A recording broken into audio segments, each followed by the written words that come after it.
YouTube. Live on YouTube is now functional. Let's see. You have to click about 4 buttons to get live on YouTube. It's amazing what this technology is. It's just, it's very precarious right now for conservatives. Well, you have a lot of stuff going on. I can understand that. Yeah, well, I'm trying to do, I'm trying to do a live show, and I'm trying to take calls and all that good stuff. And there we go. Okay, we're now live on YouTube. Now let me click the record button. We're now recording on the computer. And let me go to Skype. You're going to make a checklist. I know, really. Well, I just need to function here and learn to do it. There's about 15 steps to get this program live on about 15 to 20 live streams. So, it's great. And I suppose if one of them takes me down, I'll still be on the other 14. At least that's the theory. All right. So we're now live, and let me give out the phone number. We're taking calls 617-396-4958, 617-396-4958. And my guest is Michael D. Shaw. Mike is he's a chemist. He's a columnist. He's written over almost 1,000 columns dealing with health issues and political issues. Mike, thanks for joining me. Always a pleasure. So, Mike, we have obviously been discussing previously the election, which is now a subject that's been gone over. It's become slightly taboo, especially on YouTube. So we should now focus a bit, and not that I'm giving up on it, but we should focus a bit on what's going on right now in the administration. And also, given that you have a health expertise, what's happening with the pandemic and the rollout of the vaccines. Has it done? I saw a little report this morning in the Boston Globe, where I am, which indicates that for the first time since last summer, there has been a slight decrease in the number of reported cases of COVID-19, and they account that to the vaccine. What information do you have on that?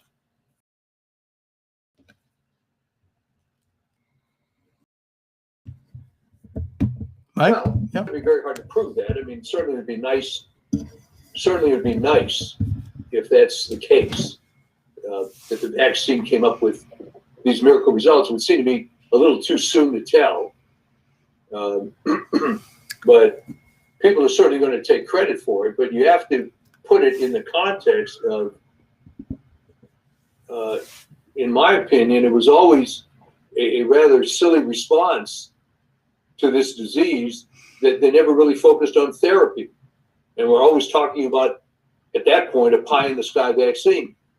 So don't be surprised if now the vaccine is the panacea, but the test will be when Tony Fauci tells you you can assume your normal life again.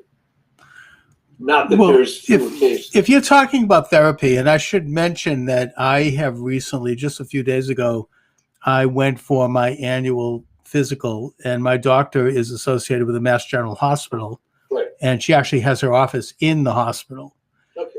And we talked about the vaccine, and she told me that Mass General is now using therapy modalities for people coming in for treatment that are more effective than they ever were. And it has to do with kind of a similar to the therapy that President Trump received.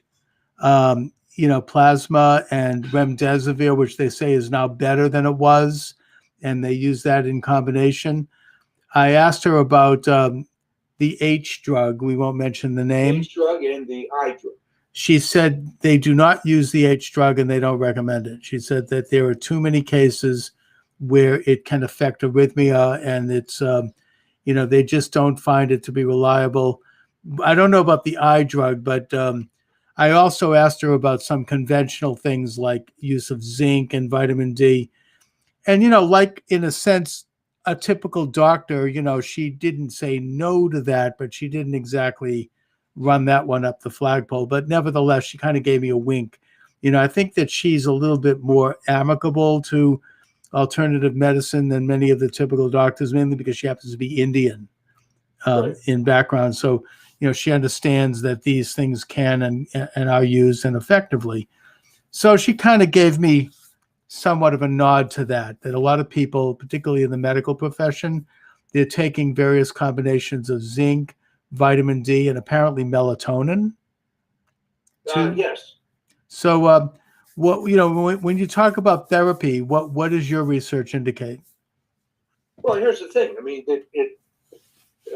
the comment made by your doctor on the H drug and arrhythmia. My comment would be that this is a known side effect of that drug for its original use, but there are people using that drug for years, and there's a certain number of these cases. But I think, and I don't know your doctor personally, but this was the standard stock reply. And of course, the counter to that was, well, it's true, but it hardly ever happens.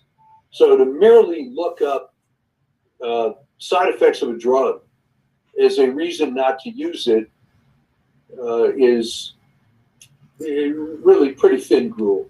No, I understand that. And I think that having said that, and again, we can't mention the name of this drug, Right. even though President Trump took it, and everyone knows what I'm talking about, because if you do, I could get taken down on YouTube for whatever reason. We don't know. But the point is that it is a drug that is being used in many third world countries, many other countries. I think Latin America uses it. I think Britain uses it. Well, India uses it. And, India uses it. Israel. And the eye drug as well. And India made available a $2.20 COVID kit using zinc, a Z-Pack, and either of the H or I drug. Okay. Over the counter too, right? I mean, I think Taiwan, a lot of countries are using this, and it's not even a prescription; it's over the counter. Now, I'm not into recommending anything here, so just to be clear, I can only tell you, my son, who's a doctor, actually got COVID because he was traveling all the time. He had numerous clinics he has to go to. Right. He eventually got the disease, and treated himself using a type of prednisone, a Z-Pack, and the eye drug, and it cleared it up in a couple of days. Yeah, and I'm hearing reports like that. He recommended that we avail ourselves of that.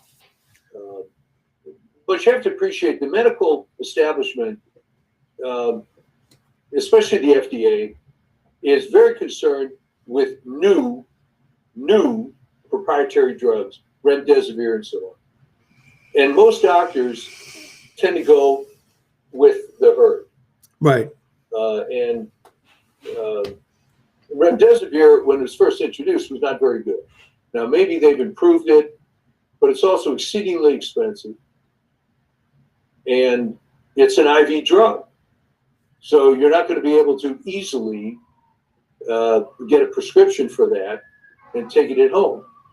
Whereas the H and the I drug, you could. So let me just say that my impression of conventional medicine, with some exceptions, because there's been plenty of doctors that have been outside that, have not exactly been sterling with regard to this condition. Okay. So what generally is the condition now of the virus in this country and in the world? As I said, today's Boston Globe report, and they do a report every day, says that the numbers are dropping in Massachusetts. And Massachusetts, I think it's safe to say, was one of the big epicenters of the virus too. So, well, where are we? I mean, are there? We keep hearing reports of new strains coming in from Great Britain, from South Africa. There's one case where apparently somebody brought the new strain into Columbus, Ohio, and it spread. What is going on with that? I think that a lot of that is hype. I mean, it's true, but put it in the context that all viruses mutate, and coronaviruses mutate like hell. So the idea that someone has been able to isolate this or that variant, so what? What purpose does it serve except to scare people more? Mm-hmm.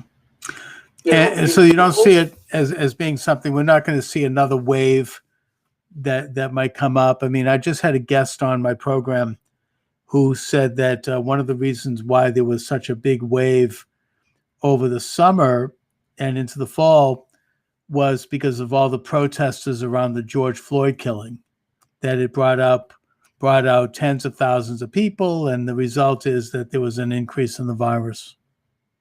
That's a very good theory. Yeah. Because all the social distancing and whatnot was broken down. And I would say further, having some experience in protests of the 60s, that, how can I put this? The social activities of the people involved in the protests were not limited to carrying signs and chanting. No. They'd often meet for encounters after the fact. Yeah, there was a lot of people getting close. Let's put it that way. So that's a good theory. But I point out that as the Hong Kong flu was dying off in 1969, there was an event that some of your viewers may be familiar with called Woodstock. Yes. Mm-hmm. In which people were at close quarters, to say the least. Right. And I don't recall that there was any huge increase then, but it's a different kind of virus, and people weren't tracking it. Back then, if somebody got sick, they got sick. Right. Now, for the first time in history, we're now trying to document every case and every contact. And of course, my current article has to do with some serious questions being raised as to the very tests that are run on COVID. There are some fairly distinguished scientists from Europe that took great exception to the original paper that was published that described the PCR method. That paper came out in January of 2020 that first described the method. And in November of 2020, there was a very detailed response asking, as academics would do, for the original paper to be retracted, of course implying that the method itself is worthless, which if you believe the science in there, and some of it is well beyond my knowledge of molecular genetics, gets into very heavy stuff, it raises some serious issues as to the validity of the test. Well, there have always been some questions about the test, and people will test positive and then negative and vice versa. Yeah. And also, I think that we talked about the fact that the CDC has just revised their figures. Excuse me, figures. They've revised them down. Yeah. In terms of the numbers of deaths and the numbers of cases, because, and maybe they did so politically. Let's just say there's been a few events in recent weeks. There's a possibility of that. We'll leave that there. Okay. But either way, they've revised them down because previously they had magnified the test to show even the tiniest smidgen of exposure would therefore a person could be declared as statistically having COVID, and that if someone passed away in the hospital from a more conventional problem like cancer or diabetes or heart disease, if they had even a drop of COVID, it would go under the category of COVID. Absolutely. And all these things, not only because apparently there was a financial incentive for hospitals, but it tended to drive up the numbers and inflate the numbers, not just in this country, but internationally. Now they're bringing it back down. Yeah, as I've said numerous times on this program, you have to take a grain of salt anything that has to do with cause of death. It's estimated that before COVID, 30 to 50% of death certificates were wrong.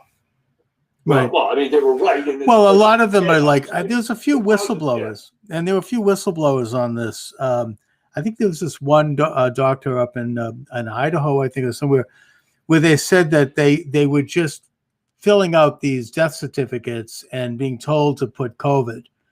Well, I'm talking about even before COVID. Okay. That unless you do an autopsy, you have no way of knowing really what the patient died of. You can guess. Sure. Well, I And guess a so lot of that is I wouldn't say guesswork, but it's it's subjective science. yes. Maybe they involve some statistical data research on similarities of situations where someone did die of a certain disease, and they look at a sampling, an overall, and they will zero in that way. And Well, statistics there was a feature some years ago in your New England Journal of Medicine, which of course is put out by your Mass General Hospital people originally. Yes. And they had a feature that presented a case, and everything that you could see from the normal indications. And they'd have all these geniuses say, well, the guy died of this or he died of that and so on. And then the way it would end up would be there'd be an autopsy and the pathology was done. And to put a big spoiler in here, in at least 3/4 of the cases, the pathology disagreed with all the geniuses that were proclaiming what they thought the guy died of. So that may have been the reason they stopped that feature, but it was the most fun one to read in the magazine because all these people were bloviating about this, that, and the other. And then, of course, you cut open the body and see what happened, and a lot of the experts had their feelings hurt. So that factor has always been there. Okay. I mean, it could be political. I mean, just like, for example, I think CNN or MSNBC or one of the major networks, they're no longer putting a little box there showing the numbers of deaths. I think they stopped doing that 2 weeks ago, if you get my drift. Yeah, of course. Right. And they also 2 weeks ago stopped their feature, which involved fact checking for certain political leaders. Well, the Washington Post fact-checking section, which actually predated Trump, right, was mysteriously canceled once Biden was elected. Yeah, there's no longer any need to do any fact-checking. In fact, for a while, previous to that 2-week period, the fact-checking was so aggressive that they might even interrupt a speech by a sitting president so that they could come on and you could have, Brian, of all people, who's it, Brian, what's his name? Stelter. Not Brian Stoll. He's the one who was in trouble for all the lying. Oh, right. You know who I mean. There's a scene where he comes on, he interrupts the president of the United States to do some fact checking. And not only that, but it was pretty bogus. I mean, some of them were ridiculous when they were talking about failed Democratic cities, and Trump listed a whole bunch of cities, and ended up that one of them actually had a Republican mayor. Oh yeah, right. Then this was a big deal.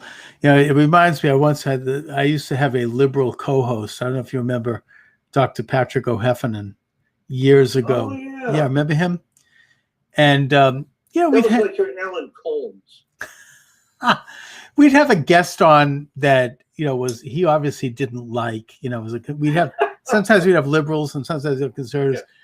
Yeah. And it was an author of a book. I remember he found like a footnote in the guy's book that had a date in it that was actually not that date. It was another date. And he spent the whole time, this book is garbage because of this. I mean, he didn't want to talk about the book. He didn't want to talk about the content of the book. He didn't even read it. He just wanted to find a little, in March of the 1989, this says this happened, but it was actually April, this sort of thing. So that can be the substance of so-called fact checking, where especially if it's someone they want to get. Well, that goes back many years because the John Birch Society had a book that they promoted called None Dare Call It Treason. Oh, yeah. None Dare Call It Conspiracy, I think it was. It ends up that there was a incorrect footnote that had to do with a citation date in the congressional record. And they used that to blow the whole thing out of the water. Yeah. Yes. It's true. I mean, that's, you have to be, I've noticed this in the many years where I've debated liberals. I mean, all of a sudden they become, and some of my columns, they'll become like a grammar queen.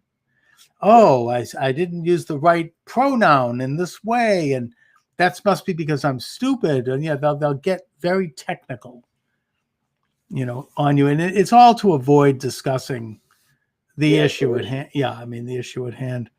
So anyway, Mike, what else is new? Yeah, what else is new? On the impeachment side, Yes. I guess we can talk about that. Sure, we can. We can talk about. I'm kind of curious as to what you think about this notion that it just seems on the face of it to be absurd.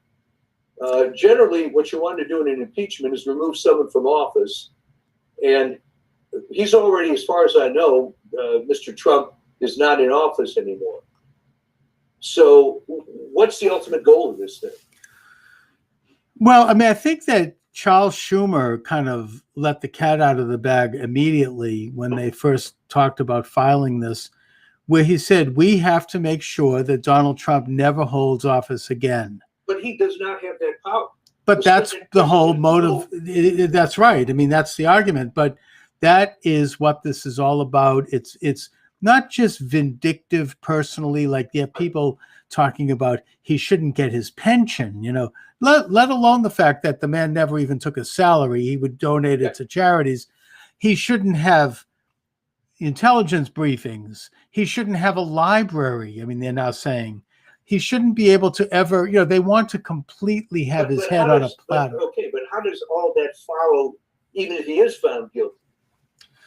Well, I mean, if he's convicted and then there's another quick resolution to make sure he never runs for office again, then they can do that probably. But but the point is that isn't it despicable that that's what this is all about? Certainly. It has nothing to do with the first impeachment was less stupid in that he was still in office. Well, he wasn't convicted. The Senate didn't. This is the conviction. He already was impeached a second time. Right. Okay. In a snap thing that happened within a day. It was like no hearings, no testimony.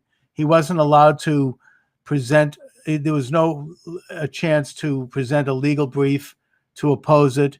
There was no witnesses. There was no amicus briefs. There was nothing. They just did it real quick. Now there's so now it's the issue of the conviction, which they couldn't get done before January 20th. So they're keeping doing it anyways. It's just but Stalinist. That this entire forum can be created out of whole cloth, and you make up the rules as you go along. I mean, imagine this in a criminal proceeding. Well, I mean, somebody is accused of some crime that doesn't exist. Well, that's what they did during the phony, Ukrainian phone call impeachment. I mean, for the first time, like a few days before they started it, they changed the rules about whistleblowers. The whistleblower would no longer have to be a witness who could testify. The whistleblower could hear it hearsay. They could hear it third hand.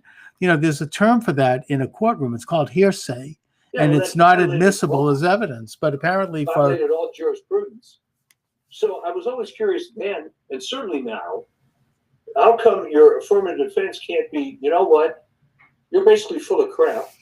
None of this makes sense. You're accusing me of something that doesn't exist, and you have no remedy anyway, because I'm already out of office. Well, that is Trump's defense. He already released that, and that's exactly the point he's making, and that's generally backed by most legal scholars. Even though Schumer made this absolutely false statement when he talked about removing Trump from office, that most legal scholars supported his position. I'd like to see him provide the name of somebody who does. Yeah. But the point is Schumer's been off the rails for years.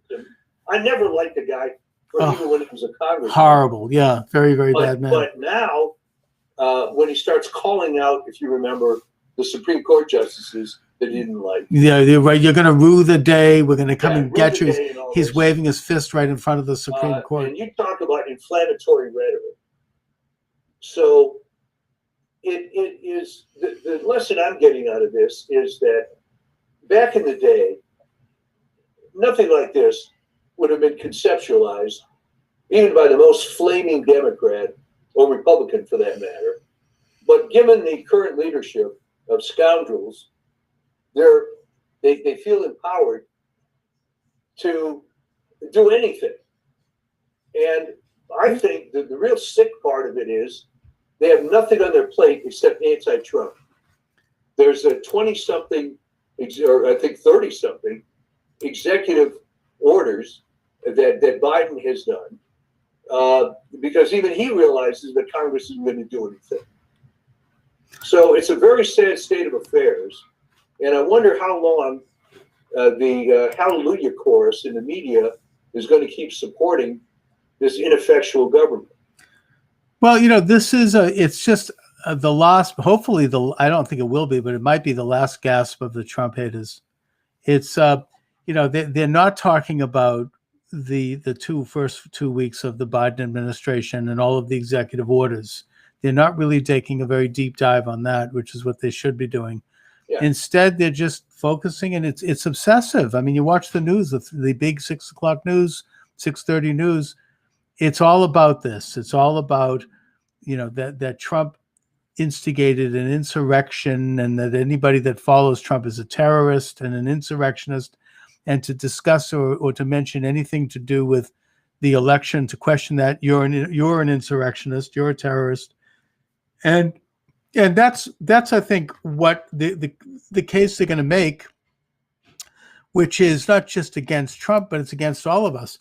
Now, apparently, I mean, Jeff Kuhner from WRKO does a really good job there, and he just wrote a column that's available at the WRKO website. I just read it over the air, called "Liberal Totalitarianism: Democrats Seek to Criminalize Trump Supporters." And in it, he mentions that Congress now has House Resolution 350, which is kind of like a revised Patriot Act. And in it, for domestic terrorists, yeah. For domestic terrorists, and which they define very loosely as, well, if you're pro-life, you're a domestic terrorist. Insurrectionists, seditionists, traitors, white supremacists. In other words, anybody that. How about black supremacists? Do they get well, the point is that anybody now who doesn't agree with them is called a white supremacist. Right. The New York Times recently, you know about this stock controversy with GameStop, and how some guys from Reddit got wind of the fact that the big hedge fund people were short selling that stock and trying to take that company down and make a profit as they went, which is, by the way, exactly what Wall Street did in 2008. Anyway, the New York Times came out against them, and they called them white supremacists. It had nothing to do with anything. I mean, who knows who these people are? They're not, it's like, so in other words, I'm using that only to illustrate the point that anybody now who disagrees with the establishment is now to be called a white supremacist, including Candace Owens, who's black. Yeah. Well, isn't it curious that people would stick up for these hedge funds? And of course, the icing on the cake was when it wasn't just Robinhood, it was numerous other brokers decided to not allow the sale, not allow them to buy these securities to protect the hedges. Well, that's right. They all of a sudden shut down the purchase of the securities. Right. And, they basically, and I think that there's some intersection between them and someone in the Biden administration, or at least there was somewhat of a green light to that. And now it's the same thing is happening with several other companies like AMC and a couple of others. Yeah. And, it's like, we have like this oligarchic entity now that is really running the country. And that includes the big Wall Street players, the big hedge fund people, right, the Biden people. I mean, they really have become enthroned. And especially now that they've gotten rid of Trump, who is really the last person to stand up to this. And so now you have them passing this new law, which is going to criminalize about half the country if they get this through. I mean, it's really troubling. When the election was still being in controversy, that I predicted it's going to be a big overreach, and that's exactly what's occurring. Because Right. you just can't keep doing this sort of thing and avoid ticking off more and more and more people. Because there could very likely be retail stock traders that might be liberal. And now you've taken this pro-hedge fund position. I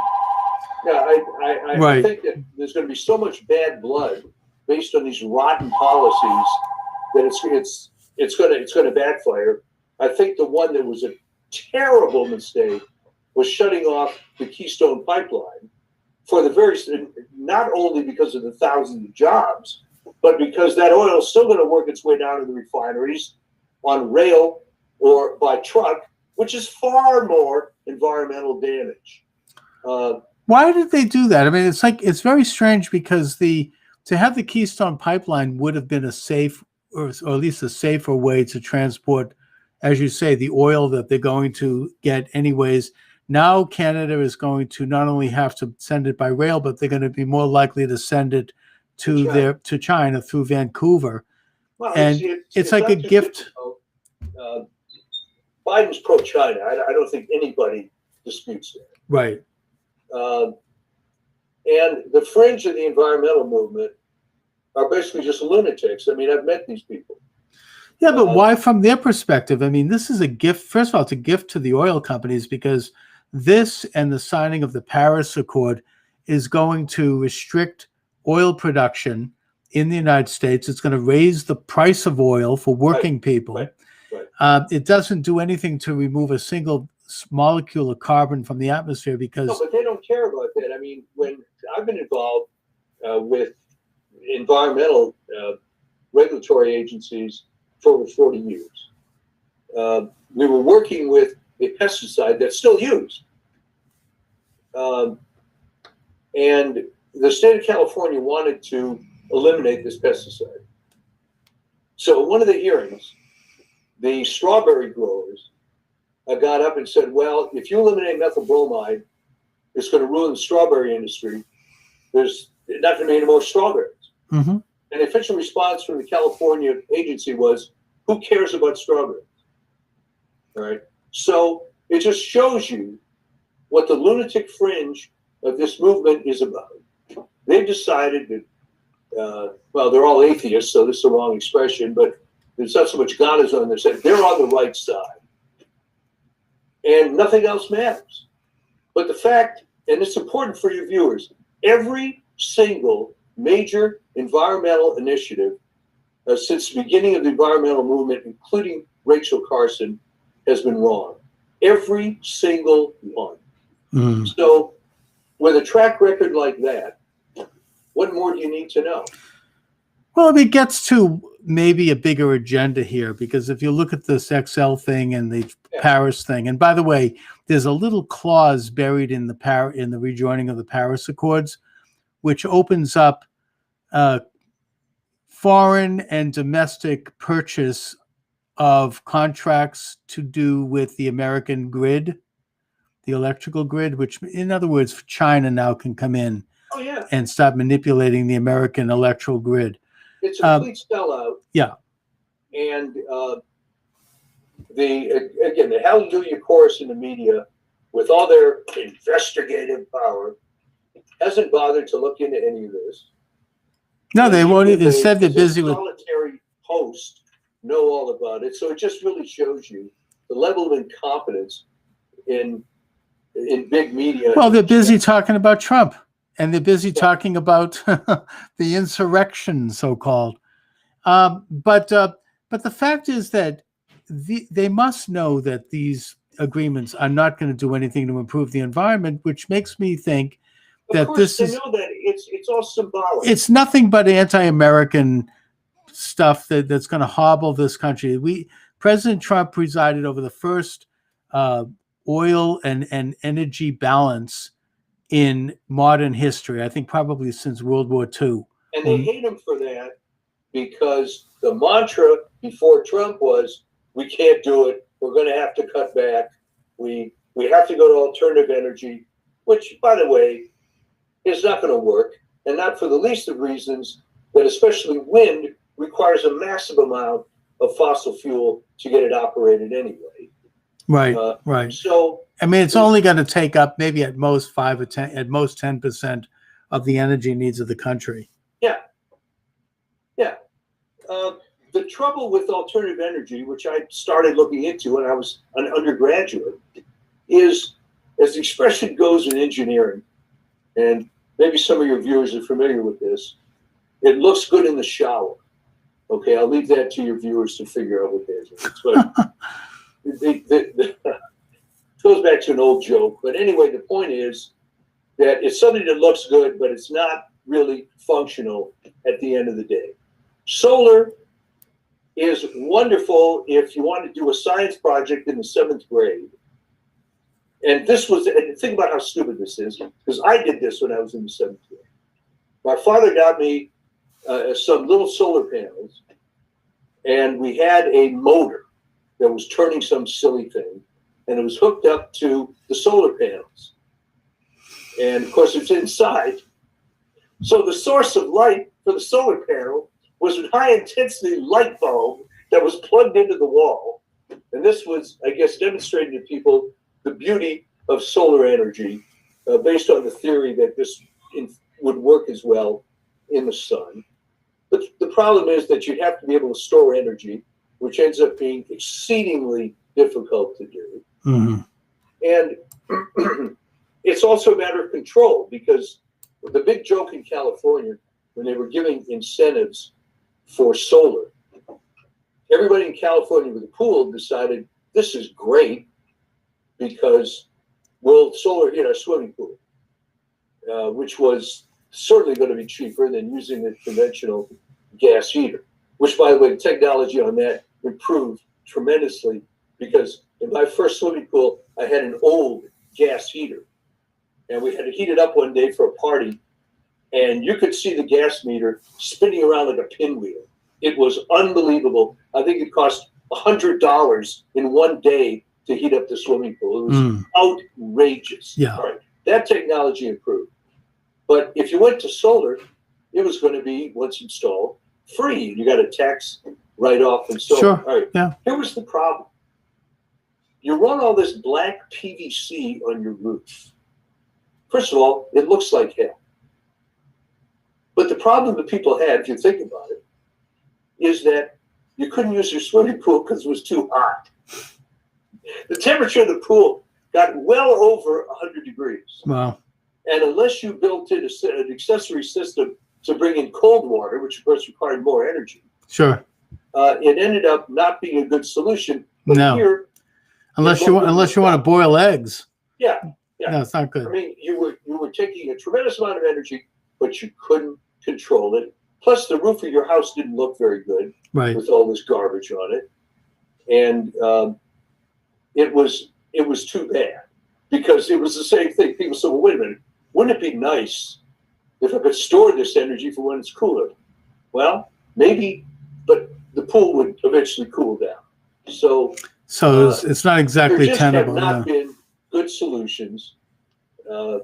Unfortunately, because wouldn't it be great if you could come up with a fusion reactor for your home, or even maybe in the future, scale. maybe as it develops, maybe it could be improved. But the point is, you can't jump ahead. I mean, you have to work with technologies as they come online today. Yeah, right.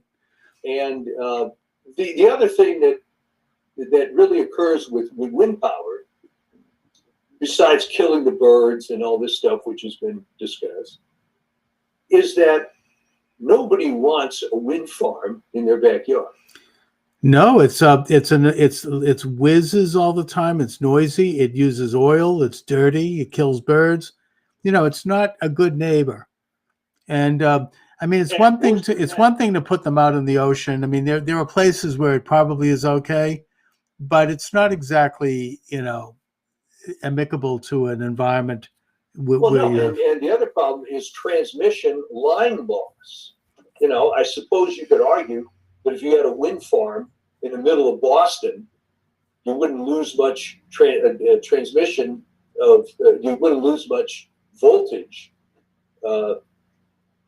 if you just had to run it, a mile or something. But most of these wind farms are in the middle of nowhere.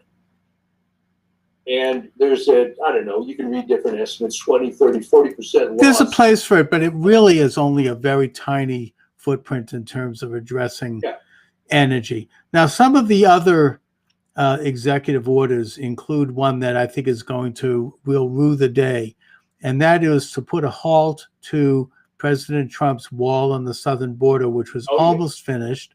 And that includes halting what had been a very effective program in Mexico and in Central America, which was embassies that were processing visa applications. Rather than have people crowding the border, you could do it there and find out, you know what I mean? It sort of diffused it. And it was with complete cooperation from the Mexican government and the Guatemalan government. That's going by the wayside. And also, there is now an easier pathway to citizenship. So the point is that these policies, I think, already have led to the formation of caravans which are moving north, and we're going to have another humanitarian crisis on the border. We'll have thousands of people, including children, with coyotes and everything, crowding across the border. They will not, by the way, have masks on, we should note. You know, you're going to have people like the National Lawyers Guild and other leftist organizations and the squad in Congress bringing them in and welcoming them in with open arms. What do you think is going to happen? And by the way, you can be sure that the mainstream media is not going to report on the negative effects of this until it gets so egregious, and then they'll find a way to blame Trump for it. Right, or they'll bring back the cages that Obama built, and they'll say that this was Trump. The other executive orders deal with a couple of social issues, including now taxpayer funds for abortions in third world countries, particularly Muslim countries. These are countries that don't want abortion. You know, they're going to be. It's kind of like an informal blackmail that either you take abortion or we're not going to give you foreign aid. So it's sort of a eugenic program. And this one goes back. Yes. It goes back to Lyndon Johnson's programs on population control, where you had forced sterilizations and abortions in India and in other countries. And then, of course, they've desegregated the girls' bathrooms and the girls' shower rooms. Well, all by executive order, I may add. This is not with congressional approval. There's no debate. There's no a chance for the people to weigh in with their representatives. This is all done sitting in the Oval Office like fiat. But the good news is that some of this is so outrageous that there's going to be pushback. And why Biden, frankly, I don't think he's smart enough to have thought of all this stuff. I think there's stuff put on his desk that I don't even think he knows. There's a hot mic minute. I don't know if you saw this, where I think Kamala Harris was standing next to him, and he's like, I don't know what this is. What am I signing? And she's like, just sign it. So, I mean, these things were obviously all written in advance. I mean, they were sitting on the desk the minute he walked into the Oval Office. So it's not like... Look, it's already backfiring. I mean, you're not going to make friends with the unions by canceling the pipeline. Well, maybe that's why they're doing it early on, so that they can, it's the way the Boston Globe used to work. The bad news comes out at a certain time. Everybody their hair goes on fire, and then everything dies down and they forget about it.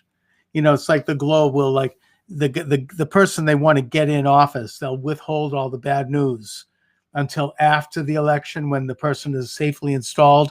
They wait a few days just before Christmas, and then they release it, and everyone's like, oh, but it's too late.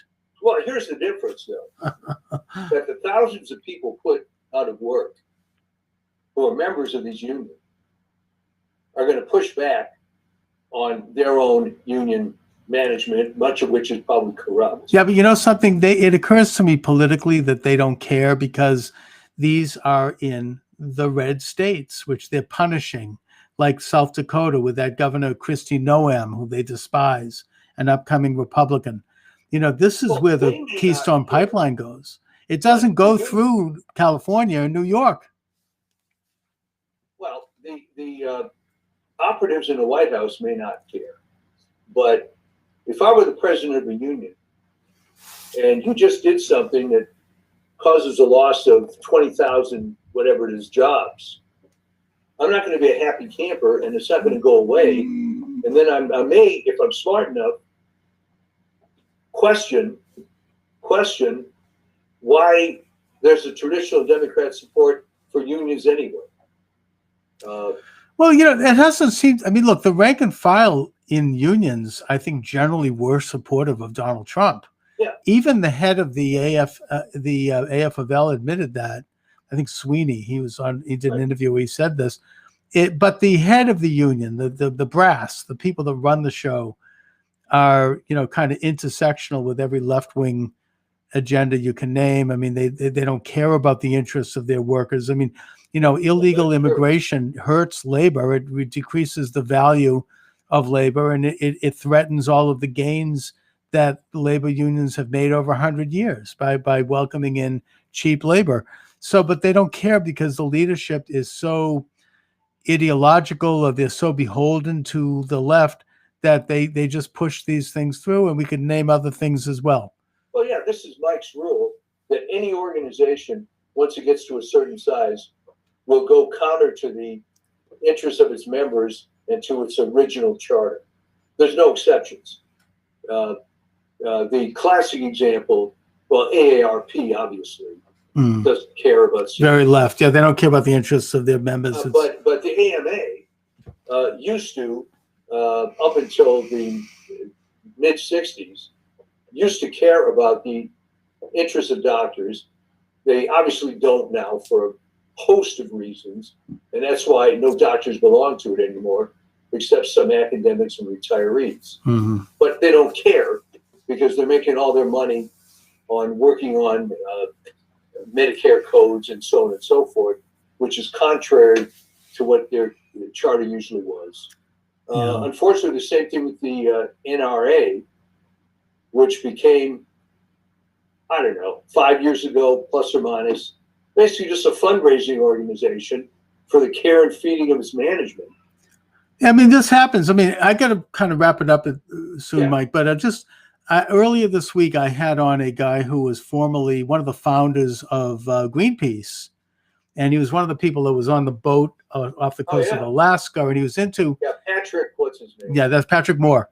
And he points out that Greenpeace has become so corrupted by huge amounts of money pouring in that it's nothing but a fundraiser, and that they endorse a lot of quack, science and conspiracy theories because they help raise money. I mean, these things are profitable. But anyways, Mike, let everybody know where they can read your articles and okay. And originally on when they first come out on healthnewsdigest.com, I keep a mirror of the stuff going back to good grief 1997. Wow. On my own website, but plenty of material. A lot of it now has to do with COVID, obviously. Sure. It's we may, I haven't decided, the next article may have to do with this death count business, which now is really being called into question by a lot of people, and that could be why CDC is discreetly backing off a little bit. All right, good. No, good stuff. All right, listen, Mike, I want to thank you as always. All right. We'll talk soon. Pleasure, and we look forward to the next time. Excellent. All right, I'll talk to you later. All right, thank you very much.